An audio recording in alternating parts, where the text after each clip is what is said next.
On y est, ça y est, on a bien patienté, mais le mondial va débuter la semaine prochaine, les amis. Je suis tellement content de vous retrouver pour cette vidéo spéciale, particulière.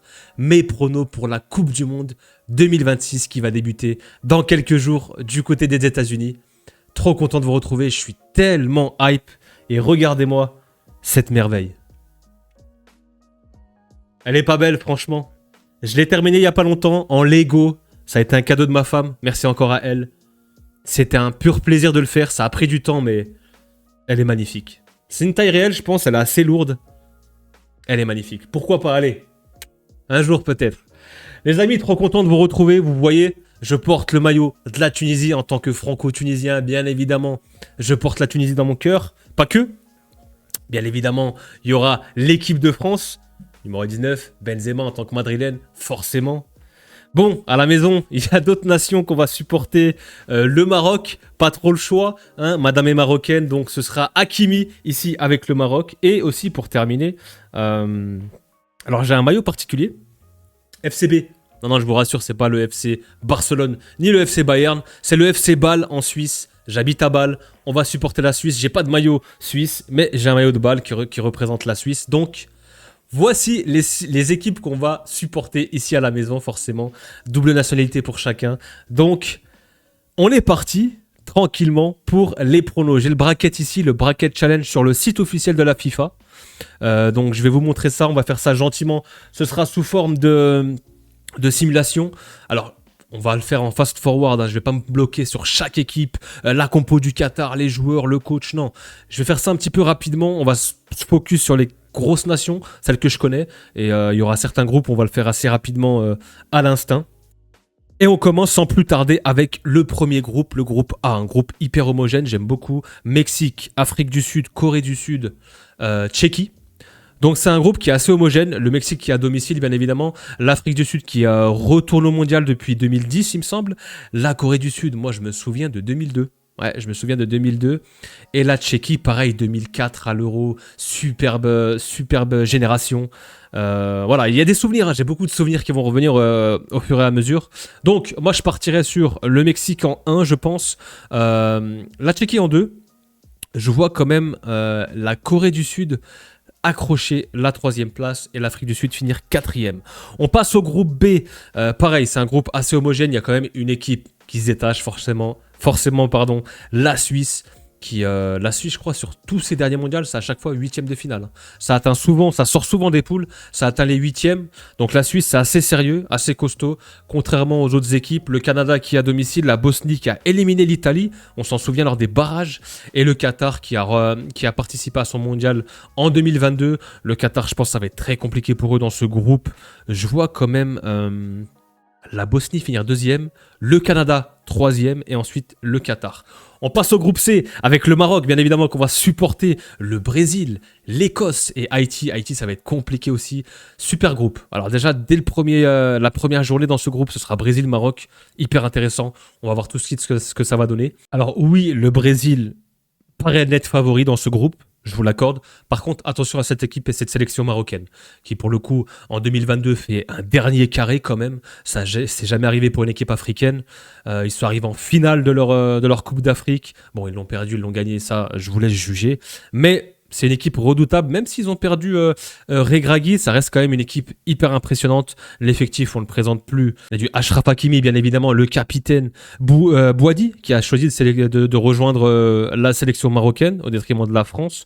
Bilal El Khanous du côté de Stuttgart, Brahim Diaz, forcément, notre madrilène, Saïbari, Shemseddine Talbi, qui a fait une belle saison avec Sunderland, Mazraoui pour les plus anciens, El Ainaoui, monstrueux au milieu de terrain. Franchement, j'ai hâte de voir où est-ce qu'il va rebondir, s'il reste à la Roma ou pas, mais t'es tellement fort au milieu de terrain. Il y a toujours du Aguerd. J'aime beaucoup aussi Unai qui a bien rebondi du côté de Girone. Donc voilà, Ayoub El Kaabi, Monsieur Bicyclette, ils ont une sacrée équipe. Et en face, c'est le Brésil. Hein. En face, c'est le Brésil dans ce groupe. Donc, Brésil, moi, je comprends pas trop leur dernier match. Donc là, on va voir contre l'Égypte, ils ont joué. Ils ont remporté ce match 2-1. J'ai pas trop compris la compo. Je sais pas ce que veut essayer de faire Ancelotti. Il a sélectionné Neymar. On verra comment il va le faire jouer. Là, ça part sur un 4-4-2 avec Vini, Igor Thiago en pointe, Rafinha sur le côté gauche, Paqueta à droite. Je crois que le match précédent, on avait une compo différente contre justement le Panama.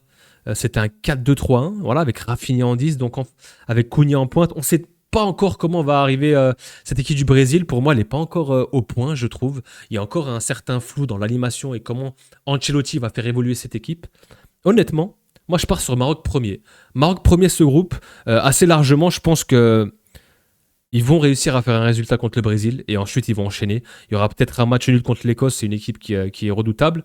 Mais je vois le Maroc quand même terminer premier. Je le sens bien. Brésil en second, l'Écosse en 3 et l'Haïti bon dernier, malheureusement pour eux. On passe au groupe D, encore un pays hôte, les USA bien évidemment. Paraguay, Australie, Turquie. Un groupe assez homogène, j'aime beaucoup aussi. Ça va se batailler ici, j'aime bien. Alors moi j'adore la Turquie, hein. Franchement cette équipe est exceptionnelle. Ils ont un sacré effectif aussi. Arda Güler, Kenan Yildiz, il y a du Ferdi Kardioğlu. Franchement c'est un latéral exceptionnel qui peut jouer des deux côtés. Ils ont une belle équipe.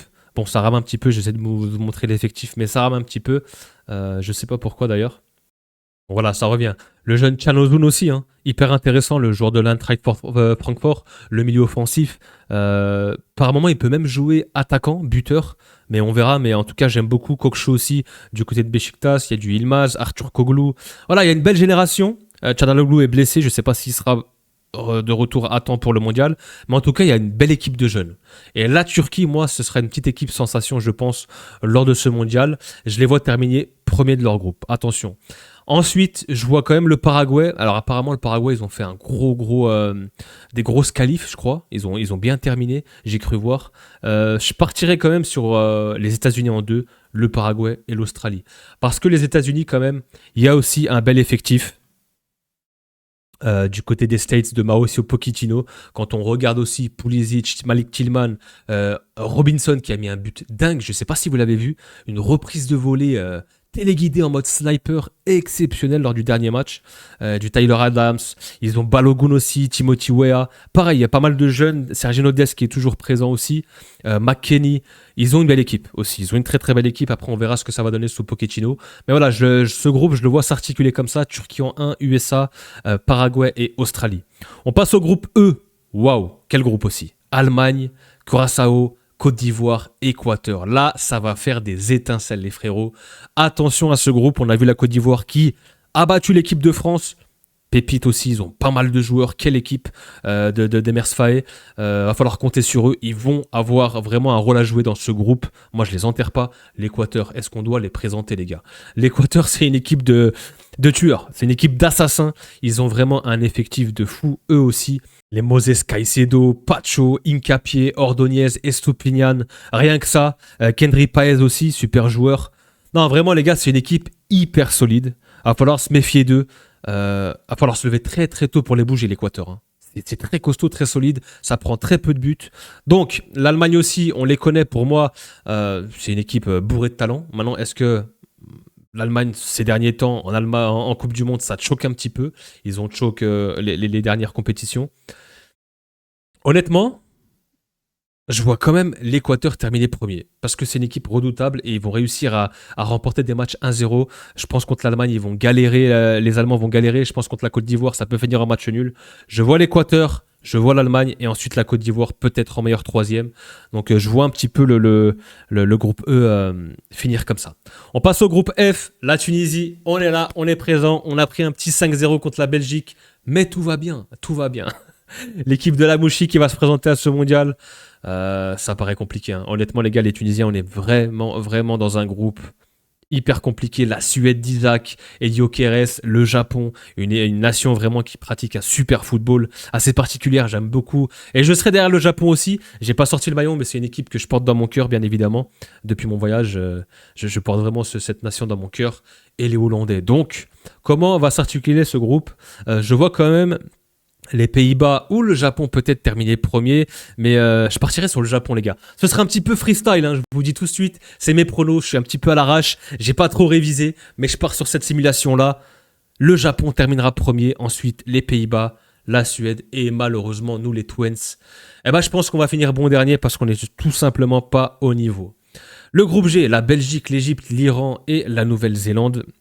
Alors ici, pas trop de surprises, les Belges, monstrueux, belle nation, belle génération aussi, il y a du Doku, il y a encore du De Bruyne, du Lukaku, du Trossard, ils ont du monde au milieu de terrain aussi. Franchement, je pense que les Belges, ça peut faire quelque chose lors de cette Coupe du Monde. Ça ira pas au bout, on les connaît les amis belges, hein, si vous passez par là, vous le savez très bien. Ça va rarement au bout, par contre, ça reste une équipe sérieuse et à prendre en compte. Je vois l'Égypte en deux, peut-être la last dance de Mohamed Salah, et accompagné de Omar Marmouche. Et ensuite, je partirai quand même sur l'Iran et la Nouvelle-Zélande. On passe au groupe H. Ok, il y a un favori ici. Il y a un favori clairement net qui se dégage, l'Espagne. Bien évidemment, cette équipe de dingue. Pour moi, la nation qui ressemble le plus à un club, avec les Yamal, avec la diaspora du Barça, bien évidemment. Très peu de Madrilènes, voire aucun, je crois. Ouais. Donc, je vois quand même l'Espagne sortir largement de son groupe. Maintenant derrière, Uruguay, Arabie Saoudite, Cap-Vert. Attention au Cap-Vert, hein. Cette équipe qui peut vraiment créer la sensation, la surprise. Je vois quand même l'Uruguay de Valverde terminer en seconde position, le Cap-Vert et l'Arabie Saoudite. Le groupe I, le groupe de la France, des Frenchies, Sénégal, Irak, Norvège. Là aussi, c'est un groupe compliqué, pas facile. On a une belle équipe sénégalaise, franchement, qui n'a rien à envier aux équipes européennes.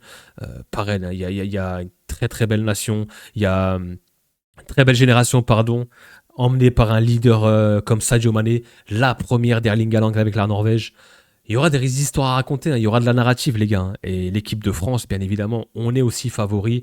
Il y a un groupe de tarés, il y a une génération de fous. Le pouvoir offensif de cette équipe, Olysée, Mbappé, Dembélé, le Ballon d'Or, Cherki. On a perdu malheureusement, Hugo est critiqué, mais la France reste quand même très très bien pourvue offensivement. Donc, moi je partirais quand même sur la France qui va terminer premier de ce groupe. Je vois la Norvège faire sensation, le Sénégal troisième et ensuite l'Irak. On passe au groupe J, Argentine, Algérie, Autriche, Jordanie. C'est assez hipster ici, j'aime beaucoup. Hein. Ah, elle est un petit peu... c'est un petit peu bien mélangé, ça ressemble bien Coupe du Monde ce groupe. Donc, on aura, je crois, en début de journée, un Argentine-Algérie, me semble. Ensuite, ce sera Autriche et Jordanie. Ici, moi, je pense, hein, les Autrichiens, je les vois terminer premiers. Ils ont une belle génération aussi, une belle équipe. Ça travaille super bien, vraiment. Même si ces derniers résultats disent le contraire, il me semble. Il y a quand même eu une victoire justement contre... je crois qu'ils ont affronté la Tunisie aussi. Ils ont gagné 1-0, ils étaient réduits à 10. Mais c'est une belle nation. Et je les vois terminer premiers. L'Argentine, deuxième. Les DZ, je vous vois terminer troisième et sûrement dans les meilleurs troisièmes. Et la Jordanie. On passe au groupe K. C'est un petit peu en fast forward. Je vous ai dit, on accélère un petit peu les groupes. Sinon, je vais faire 1h30 de vidéo. Portugal, RDC, Ouzbékistan, Colombie. Pas mal. Pas mal du tout. Ça aussi, c'est vraiment un groupe estampillé Coupe du Monde. Il y a un petit peu de tout. Il y a des couleurs. J'adore. Les Portugais, pour moi, vous verrez, ça reste l'un de mes favoris aussi pour remporter ce mondial. Par contre, pour déterminer les prochaines places, je vois quand même la Colombie terminer deuxième. Superbe équipe, très costaud aussi. Il y a quelques équipes sud-américaines comme ça, comme justement l'Équateur, la Colombie. Attention, ça va être des équipes poil à gratter, très compliqué à aller chercher. La RDC et l'Ouzbékistan pour moi. Et le dernier groupe, l'Angleterre, Croatie, Ghana, Panama. Les Anglais de Thomas Tuchel, je les vois vraiment arriver avec une vraie mentalité. Tuchel est arrivé, il a fait des sélections, il a fait une sélection avec des choix forts. Pas de Cole Palmer, pas de Phil Foden. Il a quand même pris Jude Bellingham, heureusement. Mais je le vois vraiment arriver avec un groupe, avec un vrai effectif. Les Anglais, est-ce que ce serait leur moment après, depuis 66, après plusieurs années. On verra la Croatie, Ghana, Panama. Je vois les Croates quand même à l'expérience. Il y a toujours du Modric, du Perisic. À l'expérience, ça va finir deuxième, le Ghana et le Panama. Voici le classement. On va voir maintenant les meilleurs troisièmes. Il va falloir les sélectionner maintenant. Alors, en meilleur troisième, j'irai déjà sur le Sénégal, bien évidemment. Je tickerai aussi l'Algérie, la Côte d'Ivoire, les Suédois, l'Écosse. Et je crois qu'il en reste un dernier. Je pense que je vais aller chercher en meilleur troisième. Peut-être le Paraguay. Ok, il m'en reste encore un. Canada, pays hôte va se faire éliminer. La Corée du Sud, c'est compliqué. L'Iran, ça reste limité. On va aller chercher la RDC, qui fait sensation aussi. Ok, 7 sur 8. Il reste une place à attribuer. Et je vais l'attribuer, je pense, honnêtement, au Ghana. Voici pour moi les meilleurs troisièmes. Attention, roulement de tambour. On est parti pour le reveal des phases finales. Alors, qu'est-ce que j'ai fait, les gars? Oh mon Dieu, j'ai peur de découvrir ce que j'ai fait. On a déjà un Équateur-Paraguay. Waouh. Qu'est-ce que ça peut donner? Ok, France-Suède, pas mal aussi. Pour les 16e de finale. Tchéquie, Bosnie-Herzégovine. Ok, là, il y a un vrai duel de proximité. Japon-Brésil, j'adore. Vraiment, j'adore beaucoup. Colombie, Croatie, Espagne, Argentine. Imaginez juste déjà en 16e, les gars. Je suis complètement fou. Qu'est-ce que j'ai fait? Turquie, Côte d'Ivoire, là, pareil, ça devient incertain. Quel duel aussi. Belgique, Sénégal, Maroc, Pays-Bas, Allemagne, Norvège, Mexique, Écosse, Angleterre, RDC, Autriche, Uruguay, USA, Égypte, Suisse, Algérie, pas mal aussi, Portugal, Ghana. Honnêtement, les gars, je nous ai fait des 16e de taré. Regardez-moi ça, Belgique-Sénégal, deux oppositions de style, Maroc-Pays-Bas, il y a un lien entre les deux, il y a beaucoup de Marocains aux Pays-Bas, Allemagne-Norvège. Bon, on va essayer de départager tout ça les gars, on va avancer. Je vois l'Équateur passer face au Paraguay, l'Équateur comme j'ai dit, équipe pour la gratter. La France va retrouver l'Équateur en 8e de finale. Déjà un gros morceau pour la France. Je pense que la Suède, ce sera easy. Mais on aura déjà un super 8e le 4 juillet entre la France et l'Équateur. Ensuite, Tchéquie-Bosnie. Je vois quand même la Bosnie le faire avec le tonton Dzeko. De l'autre côté, Japon-Brésil. Ça me fait chier parce que le Japon, je les voyais aller très très loin. Mais je pense quand même que le Brésil va... Attention, il y a eu un match amical dernièrement et j'ai vu le Japon battre... justement les Brésiliens 3-2 il me semble. Est-ce que je mettrais pas le Japon et je sors le Brésil tout de suite? Je suis assez fou, hein, je suis presque fou pour le faire. Hein. Moi le Brésil les gars je les vois comme un flop. Quand je regarde les derniers matchs d'Ancelotti, ils n'ont pas encore vraiment trouvé cette recette. Ça me fait mal pour mes Japonais mais je vais aller sur le Brésil. Je vais aller sur le Brésil. Un Brésil, Bosnie-Herzégovine, même si pour moi mon cœur dirait le Japon et même en termes footballistiques. Vous savez quoi les gars? Allez, ciao le Brésil. Allez, ça dégage. Neymar, Vinicius, les Rafinha, ça dégage. Le Japon va le faire, le Japon va se qualifier face au Brésil. Retenez bien, clippez, retenez bien, le Japon va éliminer le Brésil si ça se termine comme ça pour les 8e. Colombie, Croatie. Moi, je vois quand même... c'est une belle opposition là aussi. Colombie, équipe très très dure à manœuvrer. Les Croates, à l'expérience, vont sûrement se qualifier pour les 8e face à l'Espagne. L'Argentine se fait éliminer directement en 16e, le tenant en titre par les Espagnols qui sont pour moi favoris. Yamal face à Messi, le maître, le disciple, attention, il l'avait bercé dans le berceau, hein, il l'avait baptisé déjà. Je vois quand même l'élève dépasser le maître, l'Espagne qui élimine l'Argentine. Ce serait un séisme. Turquie-Côte d'Ivoire, waouh, quelle affiche. Vraiment, ça c'est magnifique, ça respire vraiment la Coupe du Monde. Je vois les Turcs le faire. Je vois clairement les Turcs le faire. La surprise et éliminer la Côte d'Ivoire. Belgique-Sénégal. Pour moi, les Belges vont se défaire des Sénégalais. Oui, je vois déjà la Côte d'Ivoire et le Sénégal se faire éliminer en 16e de finale. Et on aura un super 8e. Turquie-Belgique. Ça promet aussi. Maroc-Pays-Bas, les gars. Qu'est-ce qu'on fait? Qu'est-ce que je vais faire avec ce Maroc-Pays-Bas, les mecs? Le Pays-Bas qui a une belle équipe, belle génération aussi. Même si je trouve qu'il manque un réel pur numéro 9. Par contre, autour, c'est pas mal. Les Marocains vont le faire. Et oui, ce sera la fête à la maison avec le maillot du Maroc. On va fêter ça. Le Maroc va éliminer les Pays-Bas. Et en face, Erling Haaland va traumatiser les Allemands, les mecs. Maroc-Norvège en 8e de finale, si c'est pas hipster. Vous le verrez que sur cette chaîne, les gars. On continue. Mexique-Écosse.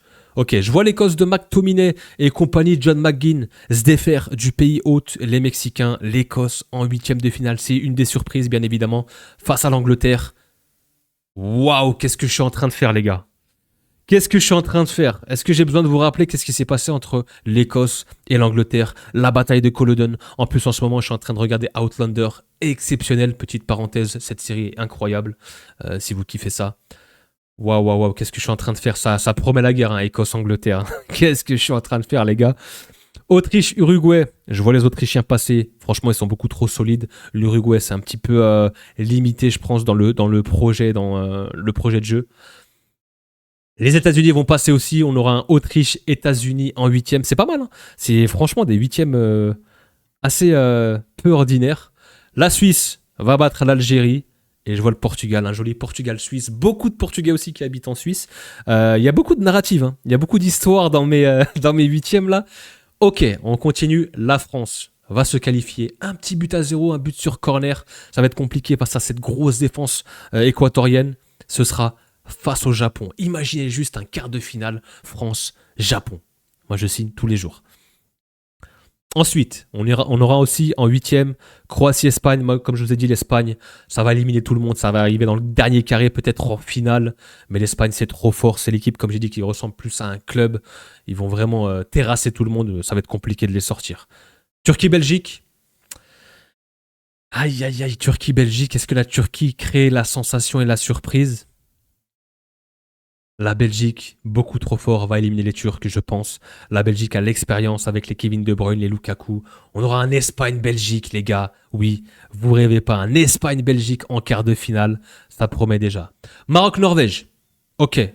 Eh ben les Marocains le font encore. Les Marocains, sûrs de leur force, sûrs de leur première demi-finale en 2022, ils vont rester dans cette continuité.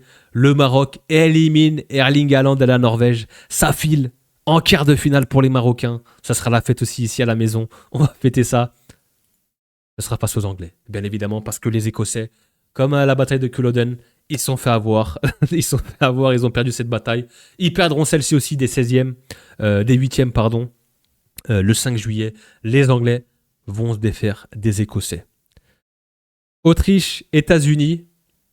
C'est vrai que j'ai emmené l'Autriche très très loin parce que je redoute cette équipe. C'est une belle équipe. Honnêtement, ils ont des très très bons joueurs avec les Sabitzer, les Leimer, Arnautovic et compagnie. Est-ce que les Autrichiens sont capables de sortir les États-Unis? Je ne pense pas. La surprise, les États-Unis, pour leur propre mondial avec leur belle génération, leurs jeunes joueurs, ça finit en quart de finale, les gars. Face aux Portugais, bye bye la Suisse. Comme d'habitude, on s'arrête en huitième pour les Suisses. On change pas une équipe qui gagne.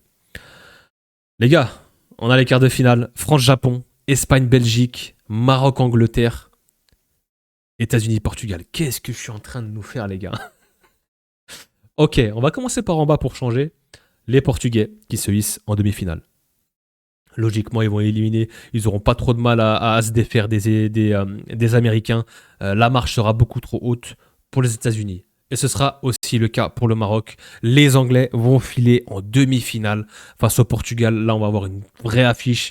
Ça ressemble tout à fait à une finale. Les Marocains, super compétition, super parcours. On s'arrête en quart de finale. La marche est beaucoup trop haute aussi. Les Espagnols, bien évidemment, demi-finale, pour moi, c'est un net favori.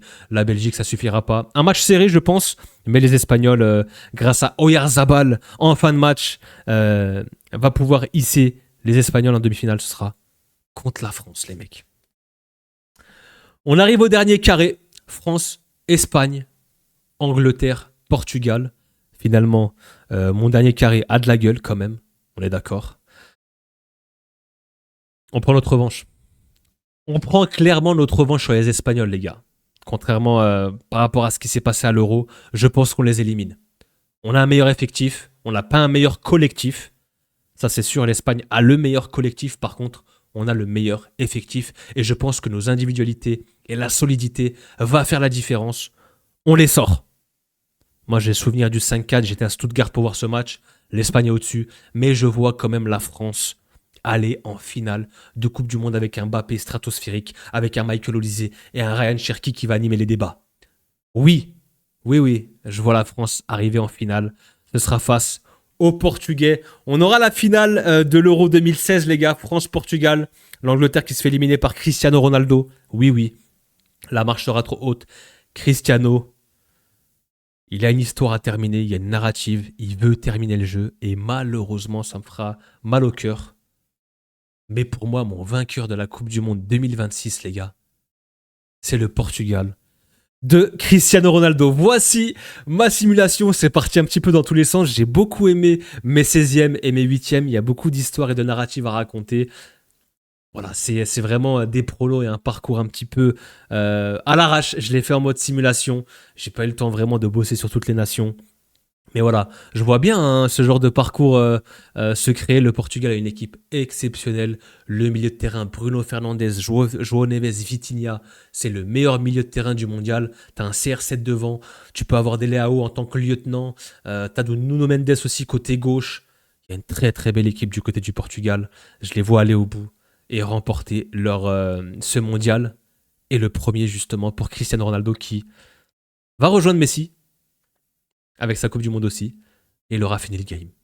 Qu'est-ce que vous pensez, les gars, de ces pronos dites-moi en commentaire vos pronostics aussi. Je compte sur vous. On like, on s'abonne, on commente. C'était un petit peu des pronos en mode fun, mais j'espère que vous avez apprécié.